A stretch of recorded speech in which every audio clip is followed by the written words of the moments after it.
Hey everybody, welcome back to Normandale Lutheran Church's storytime reading of The Best Christmas Pageant Ever by Barbara Robinson. Last night you maybe heard chapter 3 read, and tonight I'm going to be with you to read chapter 4.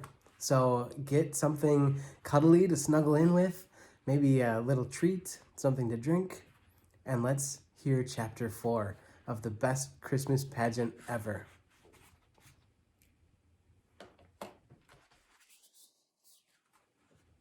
The first pageant rehearsal was usually about as much fun as a 3-hour ride on the school bus, and just as noisy and crowded. This rehearsal, though, was different. Everybody shut up and settled down right away, for fear of missing something awful that the Herdmans might do. They got there 10 minutes late, sliding into the room like a bunch of outlaws about to shoot up a saloon. When Leroy passed Charlie, he knuckled him behind the ear, and one little primary girl yelled at Gladys as Gladys went by. But Mother had said she was going to ignore everything except for blood. And since the primary kid wasn't bleeding, and neither was Charlie, nothing happened. Mother said, "And here's the Herdman family. We're glad to see you all," which was probably the biggest lie ever said right out loud in a church. Imogen smiled. The Herdman smile, we called it, sly and sneaky. And there they sat, the closest thing to criminals that we knew about, and they were going to represent the best and most beautiful. No wonder everybody was so worked up. Mother started to separate everyone into angels and shepherds and guests at the inn, but right away she ran into trouble. Who were the shepherds? Leroy Herdman wanted to know. Where did they come from? Ollie Herdman didn't even know what a shepherd was. Or anyway, that's what he said. What was the inn? Claude asked. What's an inn? It's like a motel, somebody told him, where people go to spend the night. What people? Claude asked. Jesus? Oh, honestly, Alice Wendelkin grumbled. Jesus wasn't even born yet. Mary and Joseph went there. Why? Ralph asked. What happened first? Imogen hollered at my mother. Begin at the beginning. That really scared me because the beginning would be the book of Genesis where it says, in the beginning. And if it were going to have to start at the book of Genesis, we'd never get through. The thing was, the Herdmans didn't know anything about the Christmas story. They knew that Christmas was Jesus' birthday, but everything else was news to them. The shepherds, the wise men, the star, the stable, the crowded inn. It was hard to believe. At least, it was hard for me to believe. Alice Wendelkin said that she didn't have any trouble believing it. How would they find out about the Christmas story, she said. They don't even know what the Bible is. Look at what Gladys did to that Bible last week. While Imogen was snitching money from the collection plate in my class, Gladys and Ollie drew mustaches and tails on all the disciples in the little kids' illustrated Bible. They never went to church in their whole life till your little brother told them we got refreshments, Alice said. And all you ever hear about Christmas in school is how to make ornaments out of aluminum foil. So how would they know about the Christmas story? She was right. Of course, they might have read about it, but they never read anything except amazing comics. And they might have heard about it on TV, except that Ralph paid 65 cents for their TV at a garage sale, and you couldn't get anything on it unless somebody held onto the antenna. Even then, you couldn't see much. The only other way for them to hear about the Christmas story was from their parents, and I guess Mr. Herdman never got around to it before he climbed on the railroad train. And it was pretty clear that Mrs. Herdman had given up ever trying to tell them anything. So they just didn't know. And Mother said she had better begin by reading the Christmas story from the Bible. This was a pain in the neck to most of us because we knew the whole thing backward and forward and never had to be told anything except who we were supposed to be and where we were supposed to stand. Joseph and Mary, his espoused wife, being great with child. Pregnant, yelled Ralph Herdman. Well, that stirred things up. All the big kids began to giggle, and all the little kids wanted to know what was so funny, and Mother had to hammer on the floor with a blackboard pointer. That's enough, Ralph, she said, and went on with the story. I don't think it's very nice to say Mary was pregnant, Alice whispered to me. But she was, I pointed out. In a way, though, I guess I agreed with her. It sounded too ordinary. Anybody could be pregnant. Great with child sounded much better for Mary. I'm not supposed to talk about people being pregnant. Alice folded her hands in her lap and pinched her lips together. I'd better tell my mother. Tell her what?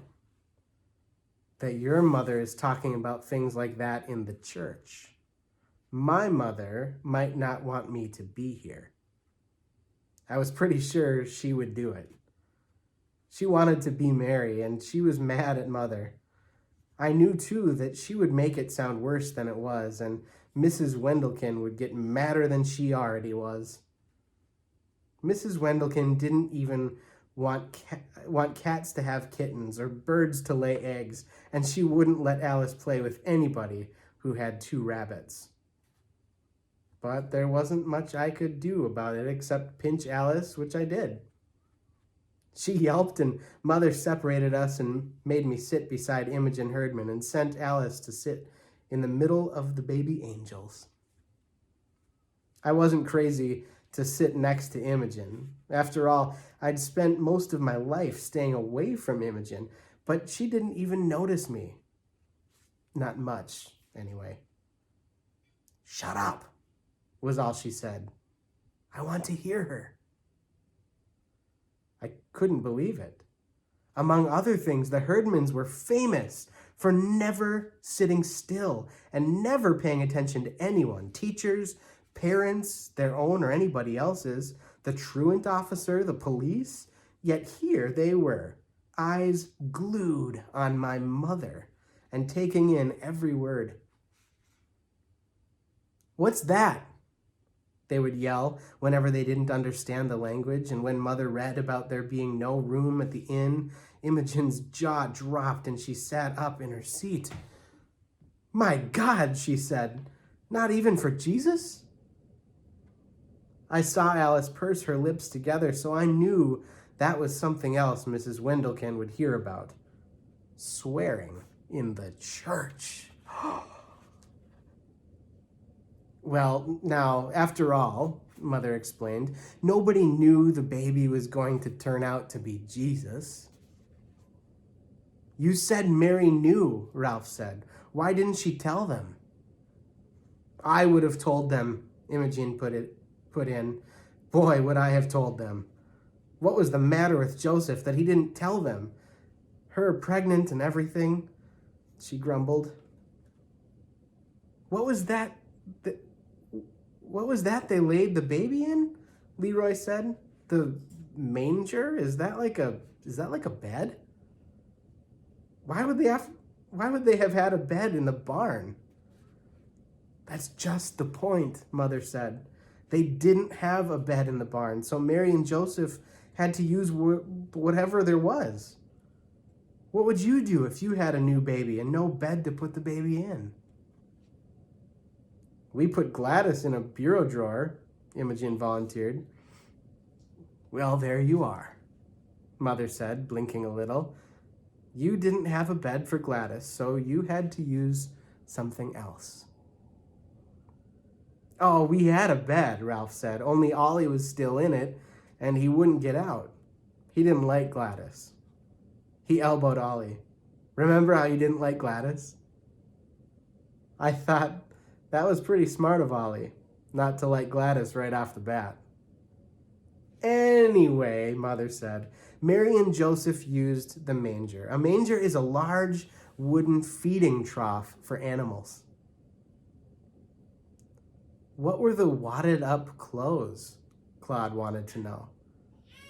The what? Mother said. You read about it. She wrapped him up in wadded up clothes. Swaddling clothes, Mother sighed.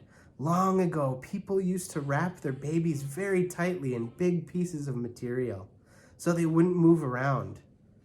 It made the babies feel cozy and comfortable. I thought it probably just made the babies mad. Till then, I didn't know what swaddling clothes were either, and they sounded terrible, so I wasn't too surprised when Imogen got all excited about that. You mean they tied him up and put him in a feed box? She said. Where was the child welfare?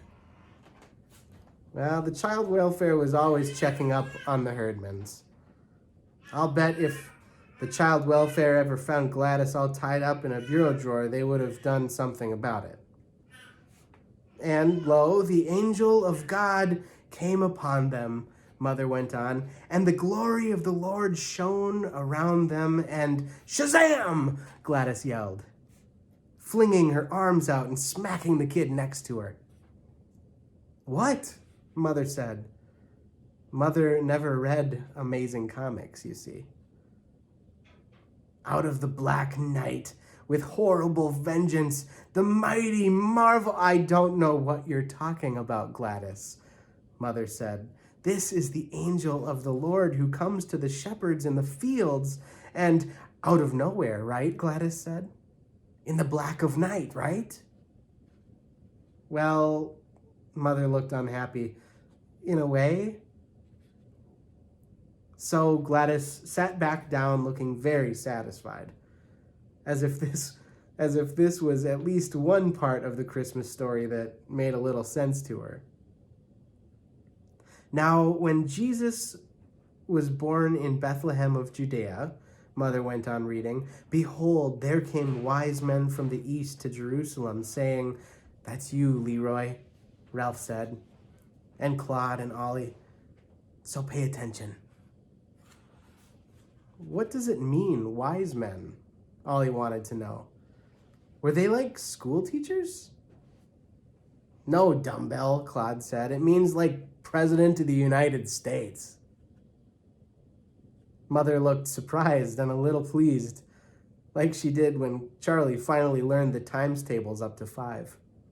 Why, that's very close, Claude, she said. Actually, they were kings. Well, it's about time, Imogen muttered. Maybe they'll tell the innkeeper where to get off and get the baby out of the barn. They saw the young child with Mary, his mother, and fell down and worshipped him, and presented unto him gifts, gold, frankincense, and myrrh. What's that stuff? Leroy wanted to know. Precious oils, Mother said, and fragrant resins. Oil, Imogen hollered. What kind of cheap king hands out oil for a present? You get better presents from the firemen. Sometimes the herdmans got Christmas presents at the firemen's party. But the Santa Claus always had to feel around in the packages to be sure that he wasn't going to be giving them bows and arrows or dart guns or anything like that. Imogen usually got sewing cards or jigsaw puzzles, and she never really liked them. But I guess she figured they were better than oil. Then we came to King Herod. And the herdmans never heard of him either, so Mother had to explain that it was Herod who sent the wise men to find the baby Jesus. Was it him who sent the crummy presents? Ollie wanted to know. And Mother said it was worse than that. He planned to have the baby Jesus put to death. My God, Imogen said. He just got born and already they're trying to kill him. The herdmans wanted to know all about Herod. what he looked like and how rich he was and whether he fought wars with people. He must have been the main king, Claude said, if he could make the other three do what he wanted them to. If I was a king, Leroy said, I wouldn't let some other kings push me around. You couldn't help it if he was the main king. I'd go be king somewhere else. They were really interested in Herod, and I figured they liked him. He was so mean, he could have been their ancestor, Herod Herdman. But I was wrong. Who's going to be Herod in the play? Leroy said. We don't show Herod in our pageant, Mother said, and they all got mad. They wanted somebody to be Herod so they could beat up on him. I couldn't understand the Herdmans. You would have thought that Christmas Story came right out of the FBI files. They got so involved in it, wanted a bloody end to Herod, worried about Mary having her baby in a barn, and called the wise men a bunch of dirty spies. And they left the first rehearsal, arguing about whether Joseph should have set fire to the inn or just chased the innkeeper into the next county. And that, my friends, is the end of chapter 4.